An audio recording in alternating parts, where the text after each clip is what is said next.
E aqui no podcast, eu venho perguntando para as pessoas sobre o dia a dia, sobre a infância, e eu começo sempre com uma pergunta icônica, né? Mac, me conta a sua história. Me fala, Mac, onde você nasceu, seu pai, a sua mãe, você ainda os tem com você? Conta pra mim aí, Mac, como que foi desde a sua infância? Nossa, Del, me arrepiei agora porque é legal isso que você está falando, porque no palco é muito rápido da palestra. Eu brinco sempre dizendo que eu tenho sotaque de carioca e design de cearense. E eu não consigo explicar o motivo disso, né? Meus pais se conheceram ainda muito jovens, eles namoraram, mas acabaram não ficando juntos. Meu pai saiu, casou com outra pessoa, teve vários filhos, teve 5 filhos. Depois ele voltou para minha mãe e aí teve mais 4 filhos. Eu sou o primeiro filho do meu pai com minha mãe, então tenho uma família de 9 irmãos. Hoje só 8 são vivos. E nesse processo, no interior do Ceará, numa cidade chamada Santana da Acaraú, Meruoca, Santana da Acaraú, eles se conheceram e eles vieram para o Rio de Janeiro para tentar a vida. E vieram para o Rio de Janeiro, e no Rio de Janeiro a gente foi morar numa região próxima à Fábrica Bangu, e que hoje é uma região de comunidade, uma região de favela. Então a gente entrou lá, logo na sequência que a gente morou lá, começou a se tornar uma comunidade. E minha mãe foi presidente da Associação de Moradores dessa comunidade. Então, o processo de favelização da região ali, minha mãe foi uma das pessoas que combateu. Minha mãe sempre foi uma pessoa politicamente engajada, muito forte. E isso foi muito interessante para mim, e por conta dessa atividade dela, de sempre ter eventos, minha mãe sempre foi uma pessoa de muito agregar muitas pessoas, eu desenvolvi uma habilidade de comunicação e passei a trabalhar em rádio para chamar a atenção dela. Trabalhando em rádio, depois abri uma produtora de áudio, vídeo, videolog, por aí, todas as outras coisas que a gente já sempre está falando publicamente.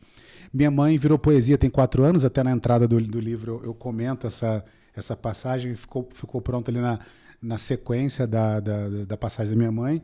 Meu pai é vivo, festeiro, já casou de novo, tá sempre aí comum e participando. Isso é muito bom. Eu gosto muito dessa pauta, sabe? Eu não sou muito de falar de família, eu acabo sendo muito reservado em relação... A gente se conhece muito por conta disso, que você cuida das minhas finanças pessoais há muito tempo, a gente já sou seu cliente também, mas é uma pauta interessante, né? Falar da minha história com esse olhar, né? De onde eu vim, né? De pessoa comum mesmo, isso é muito bom. Que bom, Mac. Mas assim, eu queria entender o Mac na infância, né? O Mac, você falou ali do Ceará, vocês foram para o Rio de Janeiro. Você nasceu no Ceará mesmo e foi para o Rio, ou você nasceu no Rio de Janeiro? Prototipado no Ceará, fabricado no Rio de Janeiro. Basicamente é isso. Nasci no Rio de Janeiro, cresci no Rio, bem carioca mesmo, mas durante toda a minha infância eu voltava com muita frequência para o Ceará, então eu tenho muita família, muito primo, muito parente no Ceará, então cresci lá. Mas eu sou carioca mesmo, e mudei para São Paulo aos 18 anos, depois voltei para o Rio, e essa é a minha terceira passagem aqui.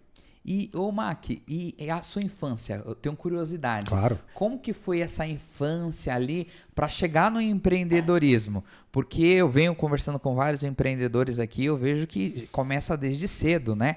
Pouco antes aqui, nós estávamos falando da sua filha, né? Que é a empreendedora nata, que já a gente... E começou com você. Já a gente chega nela, já a gente chega nela. E é importante assim... Como que começou isso, Mac? A sua infância, você falou que a sua mãe se envolveu com o seu pai e aí depois ela separou e voltou de novo com o seu pai. Eles namoraram quando eles eram jovens, 17 para 18 anos. E aí nasceu você? Não. Eles não casaram. E aí meu pai foi viver a vida dele, minha mãe foi viver a vida dela também. Mas minha mãe nunca casou. Minha mãe só casou com meu pai. Depois de 7, 8 anos, eles se reencontraram quando ela tinha uns 30 e poucos. Então teve esse ato, mas eles se conhecem desde muito jovens.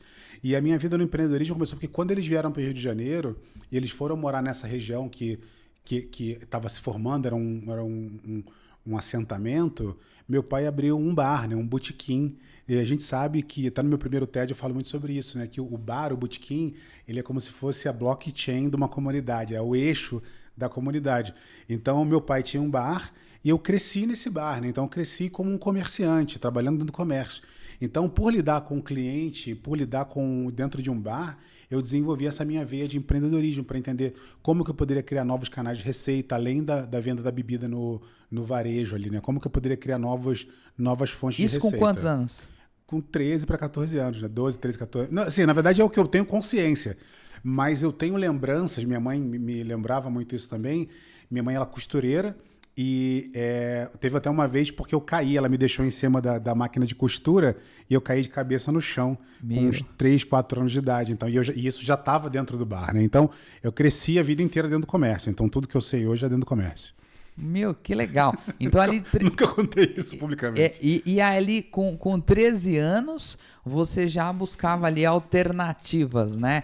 Que é alternativas de negócios dentro de um negócio, né? Por qual motivo? Meu pai sempre trabalhou e quando ele ganhava um dinheirinho, ele voltava para o Ceará, né? Como todo mundo que vem, né, êxodo para a capital, acaba voltando para sua terra. E como na época a gente não tinha tanta facilidade com o avião, então eram 3 dias para ir, 3 dias para voltar, e meu pai sempre aproveitava muito a viagem. Então meu pai ficava um mês e meio, 2 meses fora e alguém tinha que gerenciar ali o negócio. Então eu dividia ali gerenciar do botequim com a minha mãe. E eu ficava pensando, pô, tem que dar para ganhar mais dinheiro além de só vendendo bebida aqui na dose, né? Nessa coisa. Então, ia no mercado, comprava, às vezes, de mantimento de casa, vinha alguém pedir um fiado, a gente vendia. Então, eu entendi sobre essa coisa de você comprar barato e vender um pouco mais caro, margem de lucro. Então, desde muito cedo, desde muito criança, eu aprendi muito sobre isso. Pô, muito bacana. E quando a gente fala de escola, como que a escola entrava ali no meio? Dessa parte de 13 anos, no meio realmente desse empreendedorismo, é meio desafiador, né? Para mim sempre foi uma grande brincadeira trabalhar no bar, né? E a escola, ela me ajudava muito com isso. Antes, quando eu enchi o saco de trabalhar no bar, e como toda criança, a gente acaba se revoltando muito com algumas coisas, mas ainda assim eu já tinha aprendido a ganhar dinheiro, eu comecei a fazer outras coisas. Então, por exemplo, minha mãe fazia cocada para botar no bar, eu pegava as cocadas, botava dentro de uma tapoeira e ia vender na rua. Antes de fazer isso diretamente, eu ia no supermercado, por exemplo, e me oferecia para carregar a bolsa das senhoras. Pessoal que vai carregar compra até em casa. Então, eu cresci por muito tempo fazendo esse tipo de atividade e isso me ajudou muito a ter mais contato com o público, né? Ter contato, de ouvir, de entender. Então, e isso tudo eu fazia no paralelo à escola, né? Então, eu sempre gostei muito de estudar, sempre foi algo que eu tive muita facilidade, então, nunca fui aquele estudante nerdão que sentava na frente, então, mas eu sempre tive muita facilidade de aprender. E para mim era sempre ir para a escola, assim como ir para a igreja, fiz teatro na igreja, era uma alternativa para que eu pudesse ter um momento de lazer além do que eu já brincava em casa, né? Ele brincava no trabalho. Que bacana. Eram outros tempos também, né? Eram outros tempos. E como que era essa questão de praticamente uma criança, né? Trabalhar e estudar. E provavelmente ajudar em casa, né? Sim.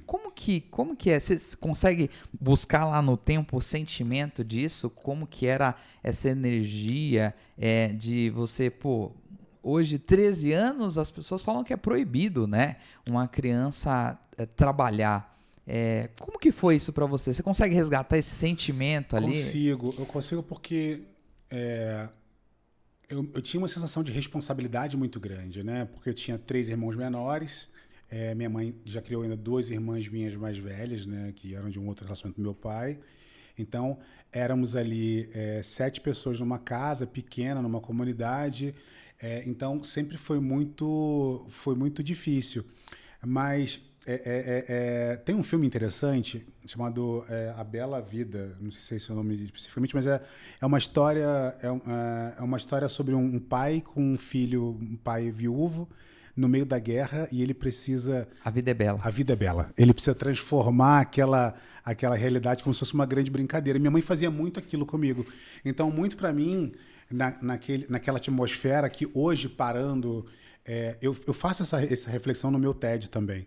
Quando eu passo para fazer essa reflexão do tipo, que para mim era muito difícil, eu cresci por muito tempo uma criança até bem revoltada, até os meus 17, 18 anos, mas hoje eu vejo o quanto aquilo foi maravilhoso para que eu pudesse aprender matemática, relacionamento, cultura. Eu me tornei uma pessoa diferente. E ser uma das pessoas que eram arribo de família, ajudando na casa, ter esse senso de responsabilidade, me ajudou a ter uma vida diferente, né? Uma vida onde eu pudesse ter mais controle, mais cuidado. Então, eu nunca fui um adolescente problemático, de gerar grandes... de perder muito rumo. Eu nunca fui assim. Então, sempre foi muito centrado ali. Isso me moldou muito. Confesso que não era muito fácil, né? Na época, teve muitos atritos, mas eu saí de casa com 18 anos. Então, eu comecei a trabalhar em rádio com 18 anos, eu tive um bom emprego, e aí já tinha consegui um bom salário ali, né? Na época, naquela virada de vai para o quartel ou vai te arrumar um emprego, eu consegui um emprego que me pagava mais do que eu ganharia por ano como soldado, por exemplo. Eu lembro de ter feito essa conta, falei, nossa, então isso é muito bom, me permitiu sair de casa muito cedo, começar a vida muito cedo.